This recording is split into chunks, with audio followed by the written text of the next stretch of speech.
Olá pessoal, hoje eu estou num novo espaço aqui, mas estou te aguardando chegar, ok?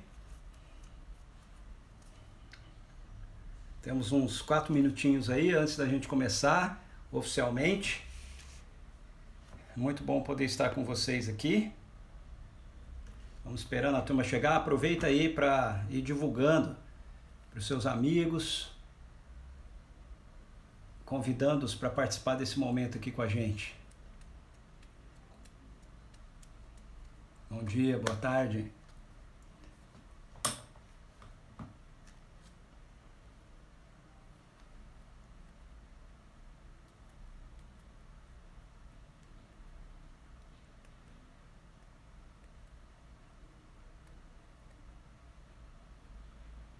Fala, Serginho. Oi.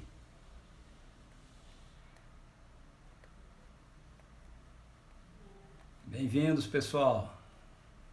Muito bom ter cada um de vocês aqui.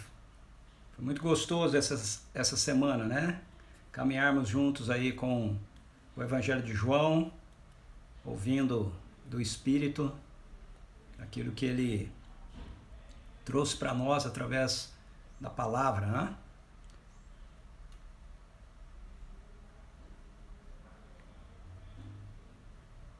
Oi, Camille.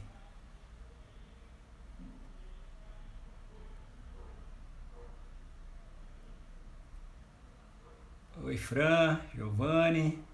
Bem-vindos. Bem-vindo, pessoal. Cada um que está chegando aí.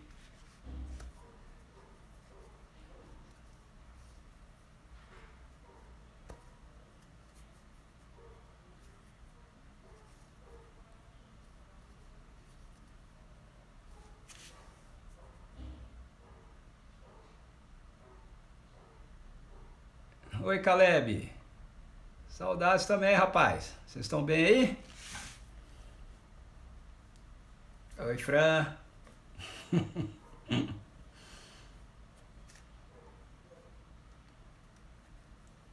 Tem sido uma experiência diferente essa, mas gostosa, né?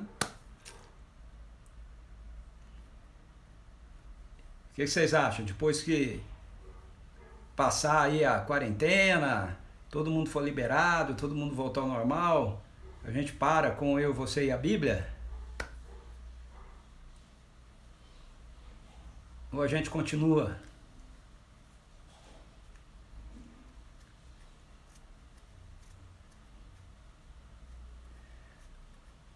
Eu vou fazer uma enquete lá para saber qual que seria o melhor horário para a gente fazer isso.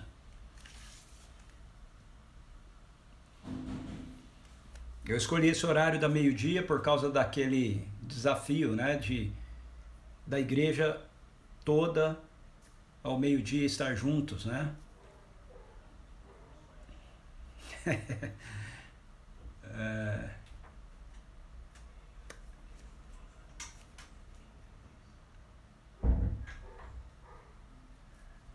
É legal, é uma maneira mesmo da gente andar mais conectado com a palavra, é verdade. Muito bem, no meu relógio aqui deu meio-dia, vamos orar. Pai, em nome de Jesus, eu quero te agradecer pela semana que o Senhor nos deu, eu quero te louvar porque o Senhor está sentado no trono, o Senhor continua governando a história, nada acontece, Senhor, na nossa vida ou na nossa história que possa pegar o Senhor de surpresa. O Senhor começou uma boa obra em nossas vidas, ó Deus, e o Senhor vai concretizar essa boa obra, Senhor, trazendo a redenção plena de toda a tua criação. Nós nos apegamos nessa confiança e nessa esperança que a tua palavra nos revela, Pai. Obrigado por cada um daqueles que estão aqui, aqueles que ainda vão chegar e pela oportunidade mais uma vez de podermos abrir a tua palavra juntos, em nome de Jesus. Amém. Ok, hoje então nós vamos olhar para João capítulo 17, o discurso que começa sendo feito por Jesus, né, lá no cenáculo, então, quando ele está reunido com seus seguidores para participar da última Páscoa. João vai desenvolvendo ao longo, começando no capítulo 13, ele vai desenvolvendo ao longo aí do capítulo 13, 14, 15 e 16, e esse discurso se fecha então com um momento de oração de Jesus. Nós lemos nos evangelhos várias vezes que Jesus saía para lugares desertos para orar, que ele ficava sozinho para orar, que ele passava a noite orando. Jesus realmente teve uma vida de oração intensa, poderosa e significativa, tanto que fez com que, de acordo com o Evangelho de Lucas, os discípulos dele pedissem para Jesus os ensinar a orar, como João havia ensinado os seus seguidores também a orar. E dentro do contexto do Evangelho de Lucas, então,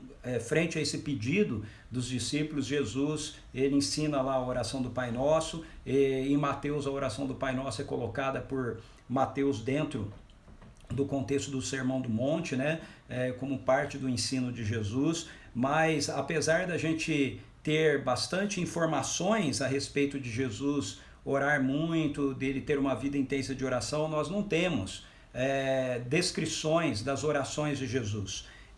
Portanto, para mim, o capítulo 17 de João é um capítulo muito especial, porque é um capítulo onde a gente tem o registro de uma das orações de Jesus, não é? Na verdade, da última oração que Jesus fez pelos seus seguidores. Então, tudo aquilo que Jesus ensinou nos capítulos 13, 14, 15 e 16, tudo aquilo que ele estava conversando com seus primeiros seguidores, termina com essa oração de Jesus, e a gente percebe que nessa oração de Jesus, realmente tudo aquilo que ele apresentou nos capítulos anteriores está presente na oração dele, está sendo agora solicitada, né, por Jesus ao Pai, para que se torne concreto, se torne uma realidade na nossa vida. Então, eu queria olhar com você alguns aspectos aqui no capítulo 17 dessa oração de Jesus, destacar algumas coisas para a gente, e a primeira delas é que Jesus, ele tem plena consciência de que a coisa mais importante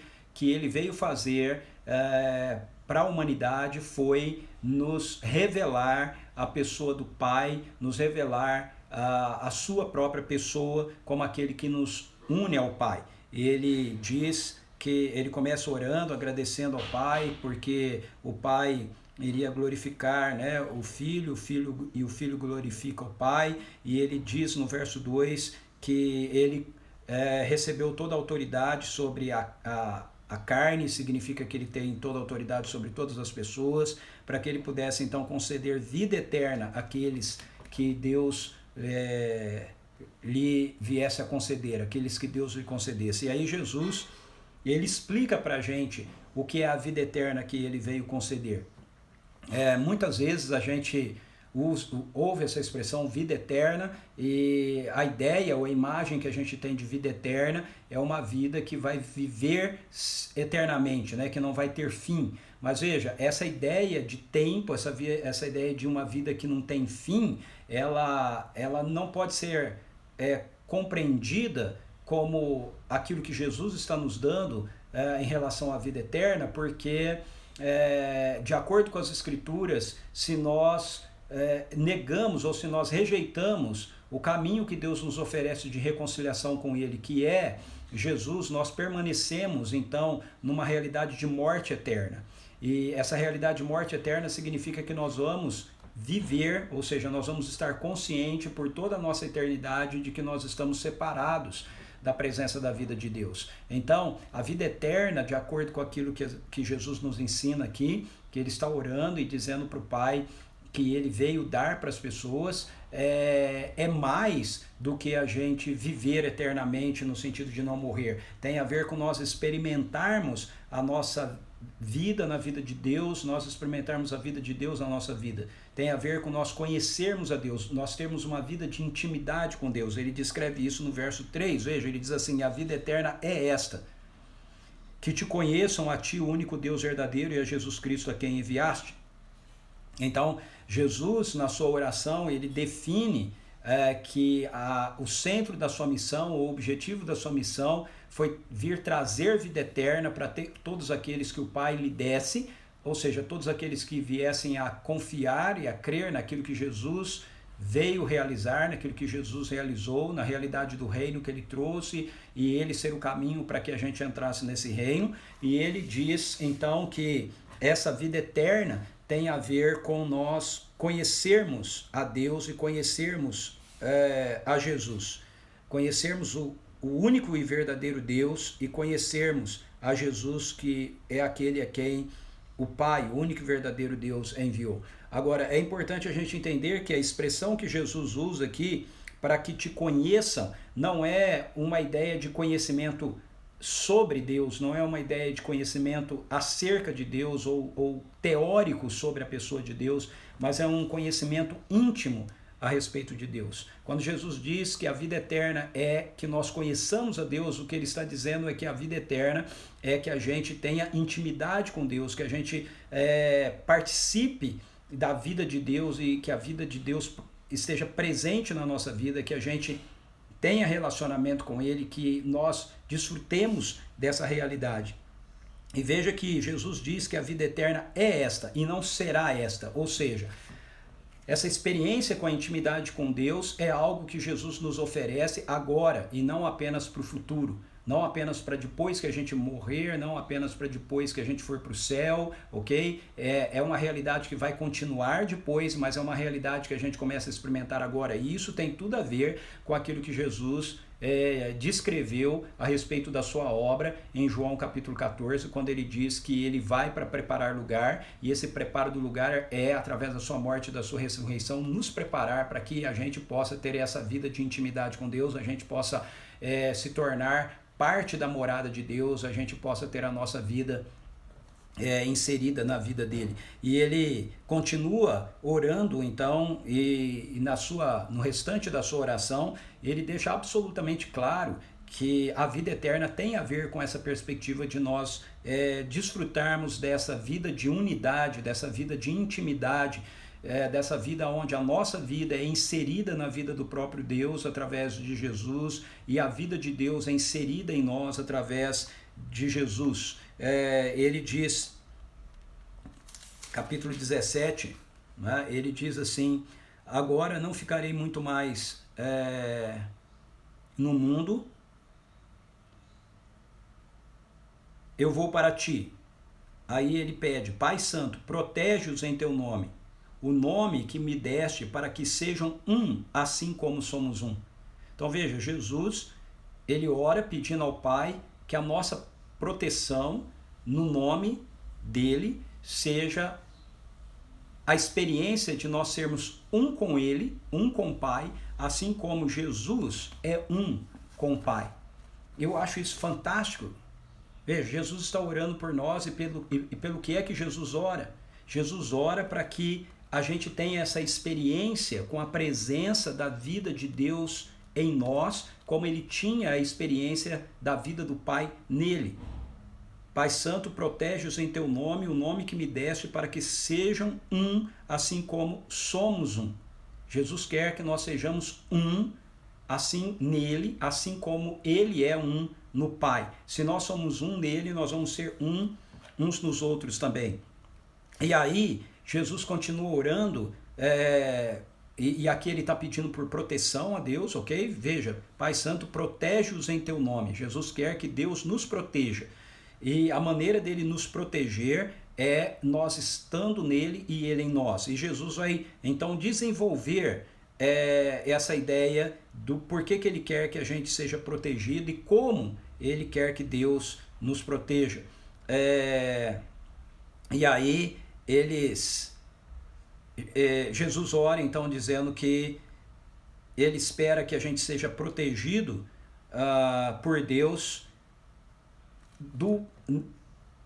não nos tirando do mundo, mas nós sejamos protegidos por Deus estando no mundo. Olha só, mas agora eu vou para ti, digo dessa forma enquanto ainda, verso 13, ok? Mas agora vou para ti, digo dessa forma enquanto ainda estou no mundo, para que eles recebam a minha plena felicidade em seus corações. Eu lhes tenho transmitido a tua palavra, e o mundo os odiou, porque eles não pertencem ao mundo, como eu não sou do mundo. Então, se nós estamos em Deus, nós não pertencemos mais ao mundo, Jesus diz. E por isso ele quer que o Pai nos proteja do mundo, porque nós não somos mais do mundo. Agora, olha o verso 15. Não oro para que os tires do mundo. Então, Jesus diz que nós não somos mais do mundo, o mundo nos odeia, assim como o odiou, porque nós não somos mais do mundo. Ou seja, os valores do mundo, o sistema que rege o mundo já não é mais aquilo que nós valorizamos, já não é mais aquilo que rege a nossa vida. No entanto, Jesus pede essa proteção de Deus para que a gente, que não é mais no mundo, estejamos no mundo, permaneçamos no mundo. Ele diz, eu não oro para que os tires do mundo, verso 15, mas sim para que os proteja do príncipe deste mundo. Então, quando Jesus ora assim, está claro aqui que ele não está pedindo para que Deus nos tire da vida dessa presente era má. Ele está pedindo para que a gente não esteja sobre a influência do príncipe dessa presente era má. É isso que ele pede. Isso faz com que a gente entenda, então, que quando nós passamos por circunstâncias de lutas, por circunstâncias de perseguição, ou por problemas que são gerais, causados pela realidade da queda, como uma epidemia, uma pandemia, uma realidade de enfermidade, Jesus não está orando para que a gente seja livre dessas coisas. Jesus está orando para que no meio dessas coisas, entre essas coisas, a gente não seja vulnerável à influência do príncipe deste mundo. Então Jesus está pedindo ao Pai proteção para a nossa vida contra as mentiras de Satanás, contra o medo que Satanás tenta lançar sobre nossas vidas, contra as dúvidas que Satanás tenta semear na nossa mente, no nosso coração, sobre quem Deus é, sobre o amor do Pai, quando nós estamos inseridos em situações assim. Como é que nós podemos ser protegidos no nome do Pai? Como é que nós podemos ser protegidos pela presença do Pai, sendo um com o Pai, como Jesus era um com o Pai e foi protegido por Ele o tempo todo? Vivendo uma vida separada, santificada na verdade dele. Veja o verso 17. Santifica-os pela tua verdade, a tua palavra é a verdade. Então, nós somos protegidos contra o príncipe deste mundo à medida que nós temos a nossa vida, nossa mente, nosso coração dirigido pela palavra de Deus, separada pela palavra de Deus, santificada pela palavra de Deus. A palavra santo significa separado. Então, nós não somos mais do mundo, não são mais os princípios do mundo que deveriam reger a nossa vida. O que deve reger a nossa vida são os princípios do reino, revelados para nós através da palavra do rei, que tem a ver com os ensinos de Jesus e que tem a ver com a presença do Espírito Santo que vai nos conduzir, então, a toda a verdade. E Jesus, mais uma vez, insiste que ao invés do Pai nos tirar do mundo, Ele nos dê essa proteção para estarmos no mundo. E aqui Ele diz para o Pai, verso 18, da mesma maneira como me enviaste ao mundo, eu os enviei ao mundo. Então Jesus quer que nós estejamos protegidos pelo Pai, separados nas realidades da sua palavra, governado pela realidade da sua palavra, para que a gente possa ser enviado a Ele para o mundo, para que a gente possa estar inseridos dentro desse sistema que ainda resiste ao governo de Deus, que ainda está sobre a influência do príncipe deste mundo. E aí Jesus mais uma vez vai enfatizar aquilo que Ele estaria para fazer por nós. Ele diz, em benefício deles eu me santifico para que igualmente eles sejam santificados pela palavra. Na tradução que eu tenho usado ultimamente, esse texto diz assim, em benefício deles eu me consagro para que igualmente eles sejam consagrados pela verdade. No original, as palavras que aparecem aqui também são santificados. É a mesma palavra que aparece no verso 17, mas realmente o sentido que ela aparece agora no verso 19 tem a ver com essa ideia de consagração, tem a ver com essa ideia de separação de Jesus em favor da gente. Como é que Jesus se santifica? Como é que ele se consagra? Ele se santifica, ele se consagra em nosso favor aqui, quando ele diz isso, através da entrega dele na cruz, através do sacrifício dele na cruz. O que Jesus está dizendo é que ele estaria se separando do mundo, ele estaria se consagrando a Deus, ele estaria se ofertando a Deus, se oferecendo a Deus em nosso favor. para que então, através daquilo que ele fizesse por nós, através do seu sacrifício, nós tivéssemos a garantia de podermos estar também consagrados, ou seja, separados pela realidade da sua palavra. Então, quando ele pede para que a gente seja santificado pela verdade, e ele diz que a palavra é a verdade, a maneira de nós sermos santificados pela verdade não é através de um esforço da nossa parte, um esforço pessoal nosso, né? Uma dedicação pessoal nossa, mas é um efeito que vai acontecer na nossa vida por causa daquilo que ele vai fazer por nós. Ele vai morrer na cruz por nós, e você sempre tem que manter isso ligado em João. O fato dele morrer na cruz por nós leva-o a abrir o caminho para o Pai, leva-o através da sua ressurreição, depois poder nos enviar o Espírito para que ele possa estar conosco, ele possa estar habitando em nós, e o Espírito que está conosco, o Espírito que habita em nós, é o Espírito da verdade, é aquele que nos conduz a toda a verdade. Então a oração que Jesus está fazendo aqui, os pedidos que ele está fazendo aqui, estão baseados naquilo que ele vem ensinando no capítulo 13, capítulo 14, capítulo 15, capítulo 16. E aí o texto se encerra de uma forma muito clara com relação a essa oração de Jesus, estar centrado nesse objetivo, né? que é ele nos dar condições de participarmos da vida de Deus como ele participa da vida de Deus. Veja só como se desenvolve agora o restante da oração de Jesus, enfatizando isso, que a obra dele visa nos dar a vida eterna, e a vida eterna tem a ver com nós nos tornarmos moradas de Deus, com nós termos Deus, a vida de Deus presente em nós e a nossa vida presente na vida dele, através do Espírito Santo, nos tornando um com ele, como Jesus é um com ele, e assim sendo conduzidos a toda a verdade, e por causa disso sermos protegidos então do príncipe desse mundo, ainda que sejamos enviados por ele para o mundo. Ele diz assim: não oro somente por esses, verso 20, não oro somente por esses discípulos, mas igualmente por aqueles que vierem a crer em mim por intermédio da mensagem deles. Eu acho isso lindo. Jesus está orando por mim. Ele diz que ele ora também por aqueles discípulos que haveriam de vir a crer por intermédio da mensagem deles. A mensagem chegou até mim, a mensagem chegou até você, então Jesus nesse momento estava orando por mim, estava orando por você também. Aquilo que ele está pedindo aqui, ele diz que ele não está pedindo apenas pelos 12, ele não está pedindo apenas por aqueles discípulos que viram ele em carne, andaram com ele em carne, mas ele está pedindo por todos aqueles que vão conhecê-lo mediante a palavra, mediante a proclamação do Evangelho, mediante a realidade do Evangelho que chegaria neles através do testemunho desses primeiros discípulos e chegou em nós, e através de nós pode chegar e deve chegar em outras pessoas. E ele diz assim: eu oro então também por esses para que todos sejam um, Pai. Eu queria que você prestasse muita atenção nisso. Para que todos, verso 21, ok? João 17, 21. Para que todos sejam um, Pai, como tu estás em mim e eu em ti. Uau! Olha esse pedido de Jesus. Ele está orando por nós, e o pedido dele, a oração dele, é para que todos aqueles que creem nele sejam um no Pai, assim como ele é um no Pai. Todas as orações de Jesus foram atendidas. Então a vida eterna tem a ver com isso, a vida eterna tem a ver com a gente ter a nossa vida em unidade com a vida do Pai, como Jesus tem a vida dele em unidade com a vida do Pai.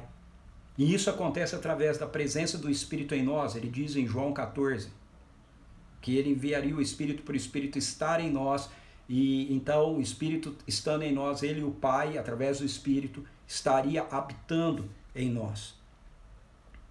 Esse verso 21 é fantástico. Para que todos sejam um, Pai, como tu estás em mim e eu em ti, que eles também estejam em nós, para que o mundo creia que tu me enviaste. Veja, o mundo não vai crer que Jesus foi enviado pelo Pai simplesmente através de conceitos teológicos. O mundo não vai crer que Jesus foi enviado pelo Pai simplesmente através de nós dizermos para eles não, porque a Bíblia diz, isso que é escrito na Bíblia. O mundo vai crer que Jesus foi enviado pelo Pai quando eles virem que nós temos a vida de Deus em nós, assim como Jesus tinha a vida de Deus nele. Quando eles perceberem que a mesma vida de Deus que estava em Jesus está em nós, o mesmo poder, o mesmo amor, a mesma compaixão de Deus presente em Jesus está em nós. Nós estamos no Pai, como Jesus está no Pai. Essa é a oração dele, esse é o pedido dele, para que, Pai, para que como tu estás em mim e eu em ti, que eles também estejam em nós. Nós estamos no Pai, nós estamos na vida do Pai, nós estamos na vida do Filho, através da presença da vida do Espírito. Só assim ele diz que o mundo vai crer que Jesus foi enviado. Nós somos testemunhas disso. A maneira de nós testemunharmos que Jesus foi enviado pelo Pai é dizer para eles, dizer para as pessoas, ei, Jesus é real. Ele veio, ele morreu, ressuscitou, ele está vivo. Ele vive em mim. Você quer ver? E aí a vida de Jesus que está em nós ser manifestada através de nós. Em misericórdia, em compaixão, em amor, em poder, em cura, em libertação, em tudo aquilo que Jesus fazia, porque a vida do Pai estava nele e a vida dele estava no Pai. Agora Jesus está orando para que a nossa vida esteja na vida deles, na vida do Pai e na vida dele. Assim como eles são um, Jesus está pedindo para que nós sejamos um nele. Veja, isso não tem a ver com um esforço, isso não tem a ver com a gente lutar e trabalhar para a gente não termos denominações ou termos uma única placa de igreja. Isso não tem a ver com esse discurso que muitas e muitas vezes a gente ouve no meio evangélico de que a gente precisa trabalhar para ter unidade. Nós não trabalhamos para ter unidade, nós temos unidade. Nós precisamos reconhecer a unidade, nós somos um, porque quando o Evangelho nos alcança, a vida de Jesus, a vida do Pai é colocada em nós através da presença e da vida do Espírito Santo de Deus. E a nossa vida é inserida na vida do Pai, e na vida da Trindade. Se a minha vida é inserida na vida do Pai, é inserida na vida do Filho, e a sua vida é inserida na vida do Pai, inserida na vida do Filho, e a vida do outro, e do outro, e do outro, e do outro é inserido na vida do Pai, na vida do Filho, então todos nós somos um. Eu sou um com você, você é um comigo. Não é uma questão da gente trabalhar por criar unidade, é uma questão da gente crer na unidade e nós vivermos a partir dessa realidade. Ele continua dizendo, eu lhes tenho transferido a glória que me tens dado para que sejam um como nós o somos. Uou! Você viu isso? Você acredita nisso? Jesus está dizendo que ele tem transferido para nós a glória que o Pai tem dado a ele. O Evangelho de João começa dizendo para a gente que na vida desse ser humano Jesus foi-se visto a glória como do unigênito do Pai. E agora Jesus está dizendo que ele pegou essa glória dele como do unigênito do Pai e ele está dando essa glória dele que ele tem para mim e para você. Ele está dando essa glória para aqueles que são seus discípulos. E o apóstolo Paulo nos diz, em 2 Coríntios capítulo 3, verso 17 e verso 18, que nós temos essa glória de Deus em nós através da presença do Espírito e que essa glória de Deus que nos foi dada, ela vai crescendo em nós, nos transformando de glória em glória. Ela não se desvanece, ela não retrocede, como acontecia com a presença da glória de Deus lá no Antigo Testamento, por exemplo, sobre a vida de Moisés. Mas a glória que Jesus nos deu, ela vai aumentando, ela vai crescendo, ela vai se tornando cada vez mais intensa, ela vai nos levando à transformação cada vez maior, à imagem de quem Jesus Cristo é, à semelhança de quem Jesus Cristo é, através do Espírito, pelo Espírito, diz o apóstolo Paulo. Jesus continua orando dizendo, que eu neles e tu em mim, a fim de que sejam aperfeiçoados na unidade. Então nós temos unidade, o que nós precisamos é nos aperfeiçoarmos nessa unidade para que o mundo conheça que tu me enviaste e os amaste como também amaste a mim. Pai, eu desejo que os que me deste estejam comigo onde eu estou. De novo, essa é uma expressão que Jesus usou quando ele estava ensinando lá no Evangelho de João capítulo 14, que ele queria que nós, como seus seguidores, estivéssemos onde ele está. Onde ele está? Ele está no Pai. Então, ele quer que nós também estejamos presentes na vida do Pai. Que eles contemplem a minha glória, a glória que me outorgaste porque me amaste antes da criação do mundo. Pai justo, o mundo não te tem conhecido, eu porém te conheci, assim como esses entenderam que tu me enviaste. Eu lhes dei a conhecer o teu nome e ainda continuarei a revelá-lo, a fim de que o amor com que me amaste esteja neles e eu neles esteja. Então, Jesus, nessa oração que passou a ser chamada de oração sacerdotal de Jesus, ele está intercedendo para que aquilo que ele veio fazer por intermédio da cruz e que ele descreveu nos versículos 13 no capítulo 13 até o capítulo 16 de João, seja agora uma realidade aplicada pelo Pai nas nossas vidas. Ele ora para que nós sejamos um com ele e com o Pai, assim como ele é um com ele e o Pai.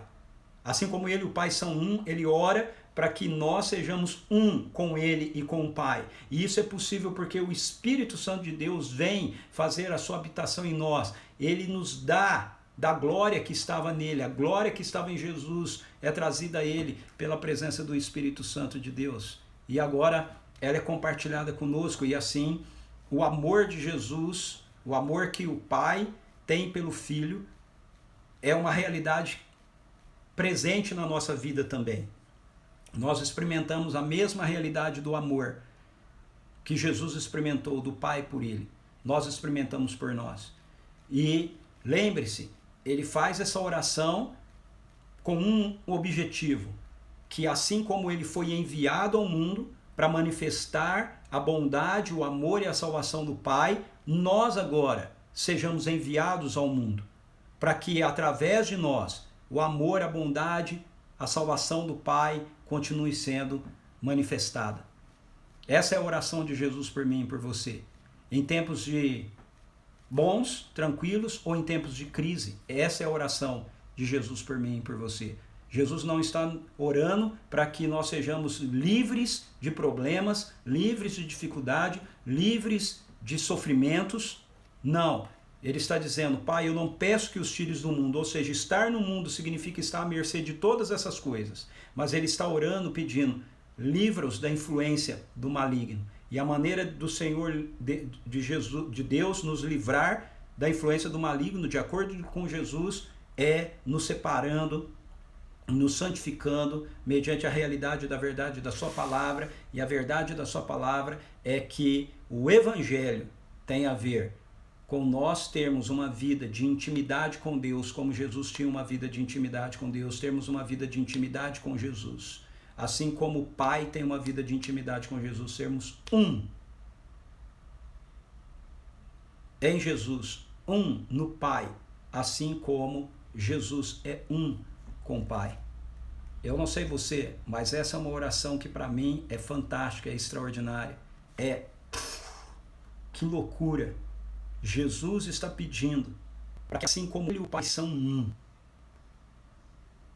assim como ele tem essa experiência de ser um único com o Pai, eu e você também possamos ser únicos com o Pai e com ele. E consequentemente seremos uns com os outros. E que se a gente viver nessa unidade da nossa vida imersa na vida de Deus, e da vida de Deus imersa na nossa vida, o mundo vai saber, vai crer que Jesus é real. Que ele possa ter o amém dado por mim e por você a essa oração dele. Que o mundo possa ouvir o eco do nosso amém. Que a nossa vida seja o nosso assim seja para a oração de Jesus, através da missão que ele colocou em nossas mãos, de continuarmos manifestando o seu reino, mostrando na terra a vontade do Pai, como ela é feita no céu. Deus abençoe você, um final de semana muito especial. O vídeo que acabamos de fazer aqui vai ficar disponível durante o dia aí no nosso history aqui da CPV, mas ele também vai para o meu canal no YouTube, então se você quiser rever ou quiser enviar para pessoas para que elas ouçam também, você pode fazer isso. Domingo, às 10 horas da manhã, nós vamos ter o nosso encontro, que está sendo virtual, né? Nós estamos chamando de Igreja em Casa. Nós vamos começar uma nova série, ok? Eu convido você para estar com a gente, se você quiser, se você puder. Se você não for estar participando, né? Você que não faz parte da CPV, se você não for estar participando do culto lá da sua igreja, então participe com a gente, 10 horas da manhã, vai ser um tempo muito legal, muito especial. Nós vamos estar começando uma série chamada Ladrões da Alegria, aonde nós vamos ver como é que nós podemos realmente carregar conosco a realidade do céu aqui na terra, ok? Jesus abençoe sua vida, um ótimo final de semana para todos vocês, até semana que vem a gente volta, ok? Vamos ter mais uma semana com eu, você e a Bíblia. Na segunda-feira nós também vamos ter o nosso módulo da escola de discípulos que a gente tem aqui na nossa comunidade, na nossa igreja. Acontece bimestralmente, esse mês é um mês que acontece. O módulo desse mês vai ser sobre a carta aos Efésios, então se você quiser também participar com a gente, vai ser pelo mesmo canal do YouTube da nossa comunidade que a gente usa para fazer os cultos aos domingos, ok? Então na segunda não vai ser através da live aqui do Instagram, ok? Vai ser através, segunda noite, certo? Eu estou falando da escola de discípulos, não do eu, você e a Bíblia, mas da escola de discípulos. Segunda-feira começa, são 4 encontros baseados em Efésios. Se você quiser participar com a gente, você é muito bem-vindo também. Deus abençoe você. Quem não almoçou ainda, um bom almoço.